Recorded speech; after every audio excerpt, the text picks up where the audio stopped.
मोर प्रिय गण सर्वप्रथमे समस्त भाई और भौणी मानू ख्रीष्ट प्रेमर नमस्कार जनाई Odia Bible study YouTube channel को आपण मानकु स्वागत करूछि। मोर प्रिय आज आमे प्रभु जीशुंकर 12 शिष्यकर नामर अर्थ आउ सेमानकर मृत्यु कमिति हैला एही विषय रे जानिबाकु चेष्टा करिबा। चलंतु आमे सर्वप्रथमे आमे जहनक विषय रे देखिबा।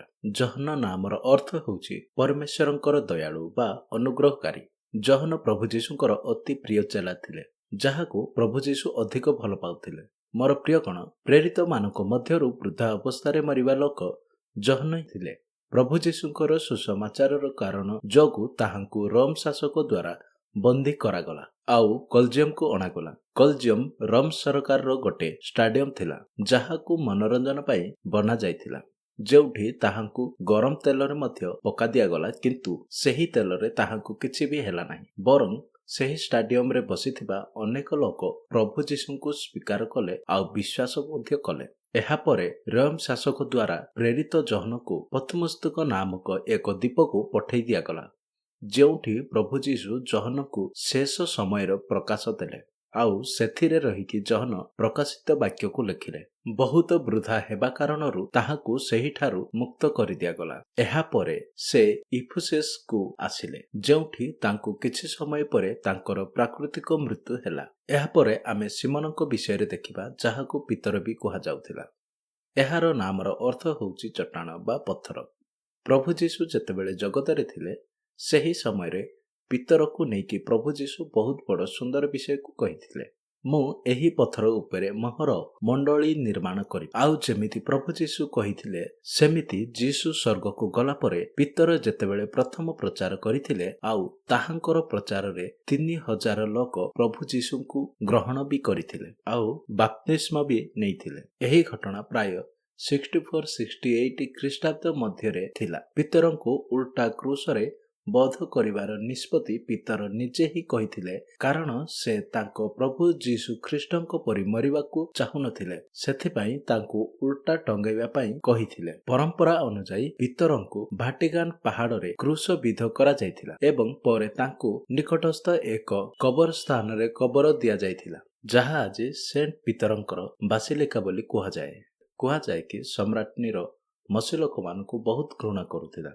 पितरंको सम्मुखरे तांको स्त्री आउ पुत्र मानकु बोध करिदेले आउ पितरंको कहिबा द्वारा ही तांको क्रूस रे उल्टा झुलेई दिया गला। एहा परे आमे आंद्रियो विषय रे देखिबा। आंद्रियो प्रेरित पितरर सान भाई थिले। एही नामर अर्थ होउची साहसी। जेतेबेले प्रभु जीशु जहनको द्वारा बपतिस्म नेउथिले सेतेबेले आंद्रियो सेठारे थिले। सेथिरे घटिथिबा घटना को देखि प्रभावित होइके आंद्रियो प्रभु जीशुंको पछे पछे गले आउ से प्रभु जीशुंकर सबुठारु प्रथम शिष्य हेला। आंद्रियो ही प्रथम निज भाई पितरंको प्रभु जीशुंको विषय रे कहिथिले आउ ताहांको द्वारा ही पितर प्रभु जीशुंकर शिष्य हेला। आंद्रियो को पाखापाखि 60 ख्रीष्टाब्द रे यूनान रो गोटे सहर रे एक्सा आकार क्रूस रे बंधा गला। निज भाई पितर परी से भी जीशुंको परी मरिवार योग्य बोली मने करुनथिला। ताहांको एक्सा आकार क्रूस रे कंटा बिंधा गला नाही, सेठी तांकु रस्सी रे बंधा गला, जेउठी कि तांके 3 दिन पर्यंत बंधा होइकी रहिले आउ सेही समय रे भी से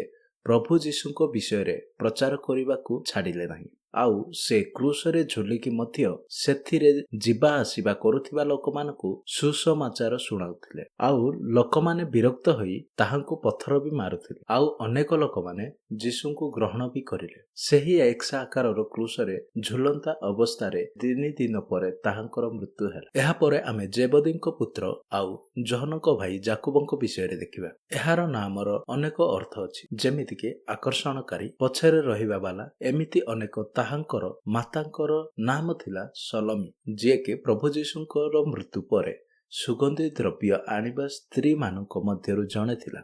जाकुब शिष्य मानक मध्यरु सबुठारु आगरे शहीद हेबा लोक थिले। प्रभु जीशु स्वर्ग को गला परे से जेरूसालेम रे प्रचार करुथिले। सेही समय रे राजा हेरोद ताहांको धराई मंदिरर प्रांगण रे ताहांकर मुंड खंडारे हणाई कला ଏହାପରେ ମୋର ପ୍ରିୟ ଆମେ ଫିଲିପିଓ ବିଷୟରେ ଦେଖିବା, ଯିଏକି ଗାଲିଲିର ନିବାସୀ ଥିଲା, ଯାହାର ଅର୍ଥ ହେଉଛି ଘୋଡ଼ାମାନଙ୍କର ସାଙ୍ଗ। ଇଏ ପ୍ରଭୁ ଯୀଶୁଙ୍କର ଆଉ ଗୋଟେ ଶିଷ୍ୟ ଥିଲା। ପ୍ରଭୁ ଯୀଶୁ ସ୍ୱର୍ଗକୁ ଗଲା ପରେ ସେ ଏସିଆ ମାଇନରକୁ ଗଲେ, ଯାହାକୁ ଏବେ ତୁର୍କୀ ବୋଲି କୁହାଯାଉଛି। ସେଠି ସେ ହିରାପୋଲିସରେ କେତେ ଦିନ ପ୍ରଚାର କରିଲେ। ଏହାପରେ ପାଖାପାଖି 80 ଖ୍ରୀଷ୍ଟାବ୍ଦରେ ସମ୍ରାଟ ଦମେସନ ତାଙ୍କୁ କ୍ରୁସରେ ଉଲ୍ଟା ଟଙ୍ଗେଇ ଦେଲେ। କିଛି ଇତିହାସକାରକମାନେ କହିବା ଅନୁସାରେ ଯେତେବେଳେ ତାଙ୍କୁ କ୍ରୁସରେ ଟଙ୍ଗେଇ ଦିଆଯାଇଥିଲା, ସେତେବେଳେ ଗୋଟେ ଭୂକମ୍ପ ଆସିଲା, ଯାହାଦ୍ୱାରା ସେଠି ଥିବା ଲୋକେ ଭୟଭୀତ ହେଲେ। ଆଉ ସେହି ସମୟରେ ଫିଲିପିଓ ସେମାନଙ୍କ ସୁରକ୍ଷା ପାଇଁ ପ୍ରାର୍ଥନା କରିଲେ। ଏହାପରେ ସେଥିରେ ଥିବା କିଛି ଲୋକମାନେ ତାହାଙ୍କୁ ଛାଡ଼ିଦେବାକୁ ଅନୁରୋଧ କରିଥିଲେ। ଏହାପରେ ବି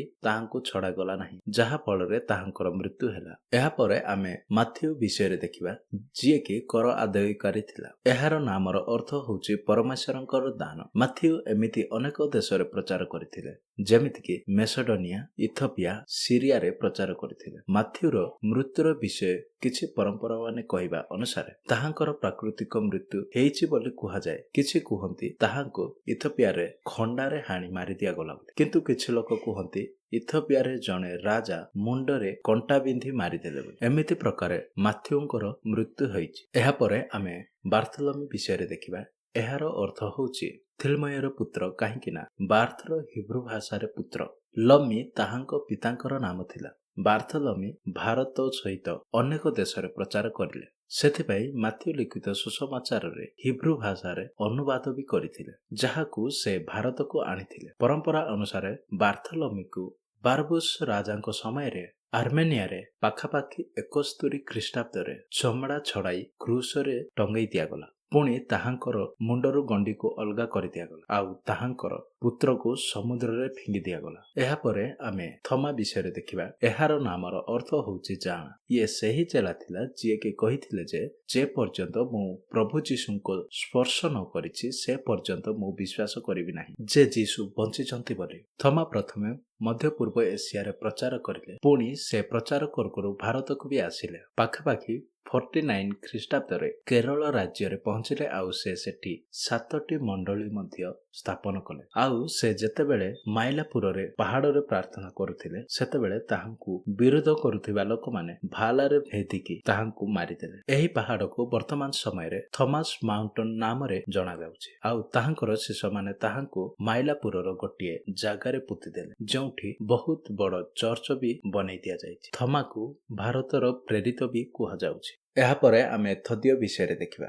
ଏହାର ନାମର ଅର୍ଥ ହେଉଛି ହାର୍ଦ୍ଦିକ। ଥଦିୟର ନାମ ସୁସମାଚାରରେ ସିମନ ସହିତ ଆସିଥାଏ। କୁହାଯାଏ କି ଏହି ଦୁଇ ଜଣ ଭଲ ସାଙ୍ଗ ମଧ୍ୟ ଥିଲେ। ଥଦିୟ ଆର୍ମେନିଆରେ ପ୍ରଚାର କରିଲେ, ଯେଉଁଠି ତାଙ୍କୁ 50 ଖ୍ରୀଷ୍ଟାବ୍ଦରେ ତୀରରେ ମାରିକି ମାରି ଦିଆଗଲା। ଏହାପରେ ଆମେ ସିମୋନ କାନାନୀ ବିଷୟରେ ଦେଖିବା।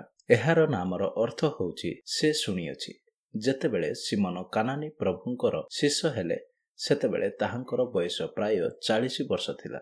ବ୍ରିଟେନର ଲଣ୍ଡନରେ ବି ସେ ପ୍ରଭୁ ଯୀଶୁଙ୍କର ପ୍ରଚାର କରିଥିଲେ, ଆଉ ଅନେକ ବଡ଼ ବଡ଼ ଆଶ୍ଚର୍ଯ୍ୟ କାର୍ଯ୍ୟ ମଧ୍ୟ କରିଛନ୍ତି। ତାହାଙ୍କର ମୃତ୍ୟୁର ବିଷୟରେ ଅନେକ ଲୋକ ଅନେକ କଥା କୁହନ୍ତି।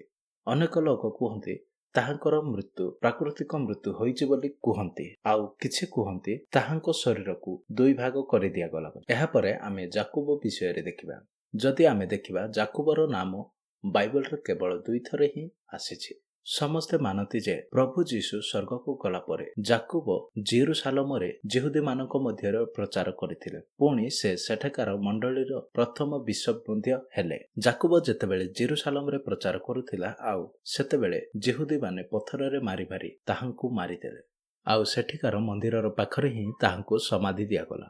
ଏହାପରେ ଆମେ ଦେଖିବା ଇସ୍କାରିୟତ ଯିହୁଦା ବିଷୟରେ। ଏହାର ନାମର ଅର୍ଥ ହେଉଛି ସ୍ତୁତିର ଯୋଗ୍ୟ। ଏହି ସେହି ଚେଲା ଥିଲା ଯିଏକି ପ୍ରଭୁ ଯୀଶୁଙ୍କୁ ଧରାଇଥିଲା। ଇସ୍କାରିୟତ ଯିହୁଦା ପାଖରେ ଦାନର ଥଳି ରହୁଥିଲା, ଯାହାଠାରୁ ସେ ପଇସା ବାହାର କରୁଥିଲା। ପ୍ରଭୁ ଯୀଶୁଙ୍କୁ ଧରାଇଲା ପରେ ସେ ବହୁତ ଫସିଦେଲା, ତ ସେ ଯାଇ 30 ଗୋଟି ରୂପା ମୁଦ୍ରା ନେଇକି ମହାଯାଜକଙ୍କ ପାଖକୁ ଗଲେ, ଆଉ ତାହାଙ୍କ ସମ୍ମୁଖରେ ଫୋପାଡ଼ି ଦେଲା, ଆଉ ଯାଇକି ନିଜକୁ ଫାଶୀ ଦେଲା। ଆଶା କରୁଛି ମୋର ପ୍ରିୟ ପ୍ରଭୁ ଯୀଶୁଙ୍କର ଶିଷ୍ୟମାନଙ୍କର ସେବା ଭାବ ଆଉ ତାହାଙ୍କର ବଳିଦାନକୁ ଜାଣିକରି ଆପଣମାନଙ୍କୁ ଆଶୀର୍ବାଦ ମିଳିଥିବ। ଯେମିତିକି ପ୍ରଭୁଙ୍କର ଶିଷ୍ୟମାନେ ସୁସମାଚାର ପାଇଁ ହସି ହସି ନିଜ ପ୍ରାଣକୁ ବଳି ଦେଲେ। ସେମିତି ଆମେ ବି ସୁସମାଚାରର କାରଣ ଦୁଃଖ ଭୋଗ କରିବା ନିମନ୍ତେ ସବୁବେଳେ ପ୍ରସ୍ତୁତ ରହିବା ଉଚିତ। କାହିଁକି ନା ପ୍ରଭୁ ଯୀଶୁ କହିଥିଲେ, ଯିଏ ବି ମୋର ଶିଷ୍ୟ ହେବାକୁ ଚାହେଁ ସେ ନିଜେ ନିଜକୁ ଅସ୍ୱୀକାର କରୁ, ନିଜର କ୍ରୁଶ ନିଜେ ଉଠାଉ। ଆଉ ଏମିତିକା ଭିଡିଓ ଦେଖିବାକୁ ଚାହୁଁଥିଲେ ଆମ ଚ୍ୟାନେଲକୁ ସବସ୍କ୍ରାଇବ କରନ୍ତୁ ଆଉ ଲାଷ୍ଟରେ ଭିଡିଓଟିକୁ ଲାଇକ୍ କରି ଆମକୁ ପ୍ରୋତ୍ସାହିତ କରନ୍ତୁ।